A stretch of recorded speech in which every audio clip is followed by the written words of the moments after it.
నేను Yogitha. Welcome to Satyagrahi. Telangana politics లో ఇప్పుడు ఒకటే సౌండ్. అటు కాంగ్రెస్ క్యాంప్ లో గుబులు, ఇటు బీఆర్ఎస్ క్యాంప్ లో అసలైన పండగ వాతావరణం.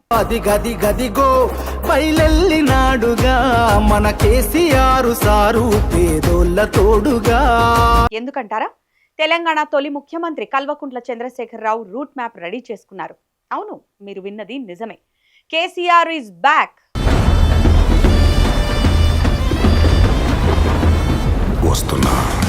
బస్సు ఎక్కుతున్నారు, జనం మధ్యకు వస్తున్నారు. కొంతకాలంగా సైలెంట్ గా ఉన్న గులాబీ సింహం ఒక్కసారిగా రోడ్డుపైకి వస్తే ఎలా ఉంటుంది? అసలే తెలంగాణలో ఇప్పుడు ఎండలు మండిపోతున్నాయి. దానికి తోడు కేసీఆర్ బస్సు యాత్రతో పొలిటికల్ హీట్ 100 డిగ్రీలు దాటడం ఖాయమనిపిస్తోంది.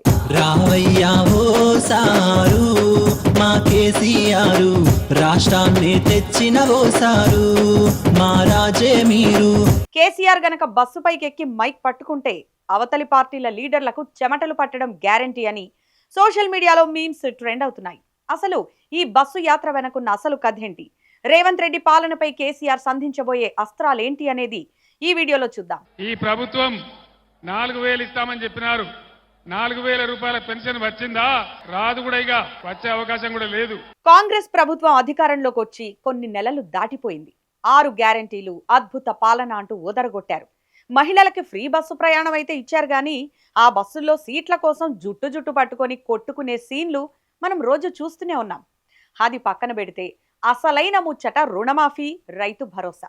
రైతులకు 2 లక్షల రుణమాఫీ చేస్తామన్నారు. కానీ అక్కడ బ్యాంకుల చుట్టూ తిరిగేసరికి రైతులకు కాళ్ల చెప్పులు అరిగిపోతున్నాయి. అగో వస్తుంది, ఇగో వస్తుంది, టెక్నికల్ ప్రాబ్లం, లిస్టులో పేరు లేదు అంటూ అధికారులు తిప్పుతున్నారు. ఇన్నాళ్లు ఈ గందరగోళాన్ని గమనించిన కేసీఆర్ ఇప్పుడు కరెక్ట్ పాయింట్ మీద దెబ్బ కొట్టబోతున్నారు. ఏమయ్యా రేవంత్ రెడ్డి, ఏం చెప్పి ఓట్లు అడిగినావు? డిసెంబర్ 9న రుణమాఫీ అంటివి. ఇప్పుడు క్యాలెండర్ పేజీలు మారుతున్నాయి గానీ రైతుల అప్పులు మారతలేవు. ఎక్కడికక్కడ గందరగోళం, ఎవరికి అందని సాయం. ఇదా మీ మార్కు పాలన అంటూ కేసీఆర్ తనదైన శైలిలో తెలంగాణ యాసలో అసెంబ్లీని మించి జనం మధ్యలో క్లాస్ పీకడానికి రెడీ అవుతున్నారు. దొంగ హామీలు నమ్మి నిన్ను దూరం చేసుకున్నాం, చేసిన తప్పు తెలిసి గుబులెంతో పడుతున్నాం. ఈ పాయింట్ గనక కేసీఆర్ గట్టిగా ప్రజల్లోకి తీసుకెళ్తే కాంగ్రెస్ వైపు ఉన్న మైలేజ్ ఒక్కసారిగా రివర్స్ గేర్ పడటం ఖాయమని పొలిటికల్ అనలిస్టులు గుసగుసలాడుకుంటున్నారు. ఇక ఈ యాత్రలో అత్యంత కీలకమైన అంశం సాగునీటి కొరత, ఎండిపోతున్న పంటలు.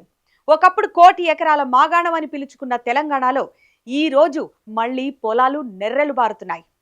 కరెంటు కోతలు, సాగునీరు అందక రైతులు కళ్ల ముందే పంటలు ఎండిపోతుంటే కన్నీళ్లు పెట్టుకుంటున్నారు. కేసీఆర్ ఊరికే ఏసీ రూమ్ లో కూర్చొని ప్రెస్ మీట్లు పెట్టట్లేదు. ఈ బస్సు యాత్ర రూట్ మ్యాప్ ఎలా ఉందో తెలుసా? నేరుగా గ్రామీణ ప్రాంతాలు, ఉమ్మడి జిల్లాల కేంద్రాలు. కేసీఆర్ నేరుగా పొలాల్లోకి వెళ్తారట. ఆ ఎండిపోయిన పంటలను చూసి రైతులతో మాట్లాడి మే ఉన్నప్పుడు నీళ్లు ఎట్లొచ్చినాయి, ఇప్పుడు ఎందుకు వస్తలేవు అని నిలదీయబోతున్నారు. టీఆర్ఎస్ పుట్టిందే తెలంగాణ కోసం, తెలంగాణ ప్రయోజనాల కోసం. నేను బతికున్నన్ని రోజులు తెలంగాణ ప్రజలకు మంచి జరగడం కోసం పోరాటం చేస్తా తప్ప నోరు మూసుకొని కూర్చోను అని చెప్పి నేను మనవి చేస్తా. అవును మరి, కాంగ్రెస్ ప్రభుత్వం ఏమో కేసీఆర్ కట్టిన ప్రాజెక్టులు సరిగ్గా లేవు, కాళేశ్వరంలో తప్పులు జరిగాయని విమర్శలు చేస్తోంది. దానికి కేసీఆర్ కౌంటర్ ఎలా ఉండబోతోందంటే, మరి ప్రాజెక్టులు మేం కడితే వాటిని మెయింటైన్ చేయడం కూడా చేత కాదా, రైతులను ఎందుకు ఎండబెడుతున్నారు అని రివర్స్ అటాక్ చేయబోతున్నారు. పంట నష్టపోయిన అన్నదాతలకు ప్రభుత్వం నుండి తక్షణమే ఆర్థిక సహాయం అందేలా కాంగ్రెస్ మెడలు వంచడమే ఈ యాత్ర ముఖ్య ఉద్దేశమని బీఆర్ఎస్ క్యాడర్ గట్టి నమ్మకంతో ఉంది. ఇక ఈ యాత్ర స్కెడ్యూల్ వింటేనే బీఆర్ఎస్ కార్యకర్తలకు పూనకాలు వస్తున్నాయి.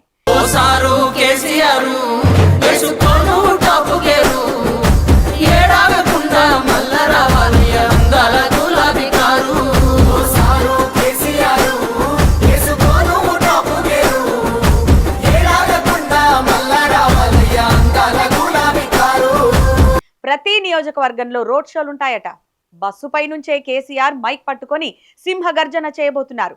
అంతేకాదు, లోకల్ లీడర్లతో అంతర్గత సమావేశాలు కూడా ప్లాన్ చేశారు. గత ఎన్నికల్లో ఓడిపోయిన తర్వాత బీఆర్ఎస్ కార్యకర్తలు కాస్త డీలా పడ్డారు. కొందరు లీడర్లు జంపు జిల్లానిల్లా పార్టీలు కూడా మారారు. అయ్యో, మన పార్టీ భవిష్యత్ ఏంది అని అనుకుంటున్న టైంలో పెద్ద ఆయన స్వయంగా రంగంలోకి దిగుతుండడంతో గులాబీ శ్రేణుల్లో కొత్త ఉత్సాహం వచ్చింది. రాజకీయాల్లో ఒక సామెత ఉంది, సింహం 2 అడుగులు వెనక్కి వేసిందంటే అది పారిపోవడానికి కాదు, వేటాడడానికి అని. ఇప్పుడు కేసీఆర్ బస్సు యాత్ర కూడా అలాంటిదేనట. ఒక్కసారి కేసీఆర్ తెలంగాణ రోడ్లపైకి వస్తే తెలంగాణ పొలిటికల్ ఈక్వేషన్స్ పూర్తిగా మారిపోతాయని గులాబీ నేతలు లెక్కలు వేసుకుంటున్నారు. తాము అధికారంలో ఉన్నప్పటి 10 ఏళ్ల అభివృద్ధిని, కాంగ్రెస్ పాలనలోని ఈ కొద్ది నెలల లోపాలను ప్రజల ముందు పెట్టి, చూడండి భయ్యా తేడా మీకే తెలుస్తుంది అని జనాలకే వదిలేయబోతున్నారు. ఎన్ని చెప్పినారు? ఒక్క మాట అన్న ఖాయం ఉన్నదా? మరి ఏం జరగాలి ఇప్పుడు? ఈ రాష్ట్రం ఇట్లే పోవన్నా? 10 ఏళ్ళు బ్రహ్మాండంగా అన్ని రకాల ప్రజలను కడుపులో పెట్టుకుని సాదుకున్నాం. ఇక్కడ మనం గమనించాల్సింది ఏంటంటే, రేవంత్ రెడ్డి కూడా తక్కువడేం కాదు. కేసీఆర్ విమర్శలు చేస్తే రేవంత్ రెడ్డి అంతకంటే స్పీడ్గా కౌంటర్లు ఇస్తారు. కానీ కేసీఆర్ స్టైలే వేరు. ఆయన వాడే పదజాలం, ఆయన వేసే సెటైర్లు, జనాలను ఆకట్టుకునే మాటల చాతుర్యం, అదొక సపరేట్ ఆర్ట్. కాంగ్రెస్ ప్రభుత్వం వైఫల్యాలను ఎండగట్టడం ఈ యాత్ర ద్వారా బీఆర్ఎస్ కు చాలా ఈజీ అవుతుందని భావిస్తున్నారు. ఎందుకంటే ప్రజల్లో ఆల్రెడీ కొన్ని విషయాలపై అసంతృప్తి మొదలైంది. కరెంటు పోతే సోషల్ మీడియాలో ట్రోల్స్ వస్తున్నాయి, హామీలు లేట్ అయితే మీమ్స్ వస్తున్నాయి. ఈ టైంని కరెక్ట్గా వాడుకొని పబ్లిక్ పల్స్ పట్టుకోవడానికి కేసీఆర్ రెడీ అయ్యారు. ఈ యాత్ర గనక సక్సెస్ అయితే రాబోయే స్థానిక సంస్థల ఎన్నికల్లో, ఆ తర్వాత వచ్చే ఎన్నికల్లో బీఆర్ఎస్ హవా మళ్లీ ఖాయమని విశ్లేషకులు కూడా అంచనా వేస్తున్నారు. నమ్ముకున్న జనం కొరకు ఊపిరి ఉన్నంత వరకు వేయడురా వెనుకడుగు, గతగణ చరితల నడుగు. చూశారుగా కేసీఆర్ రాకతో తెలంగాణ రాజకీయం ఎంత రసవత్తరంగా మారబోతోందో. ఒకవైపు ఎండిపోతున్న పంటలు, రుణమాఫీ గందరగోళంపై రైతుల ఆవేదన, మరోవైపు ప్రభుత్వంపై ఒత్తిడి తెచ్చేందుకు గులాబీ బాస్ వ్యూహాత్మక బస్సు యాత్ర. మరి కేసీఆర్ రాకతో రేవంత్ రెడ్డి సర్కార్ లోపాలు నిజంగానే బయటపడతాయా? కేసీఆర్ బస్సు యాత్ర బీఆర్ఎస్ పార్టీకి మళ్లీ పూర్వ వైభవాన్ని తెస్తుందా? రాబోయే రోజుల్లో తెలంగాణ పాలిటిక్స్ ఎలాంటి మలుపులు తిరగబోతున్నాయి? మీ అభిప్రాయం ఏంటో ఈ వీడియో కింద కామెంట్ సెక్షన్లో మాకు తప్పకుండా తెలియజేయండి.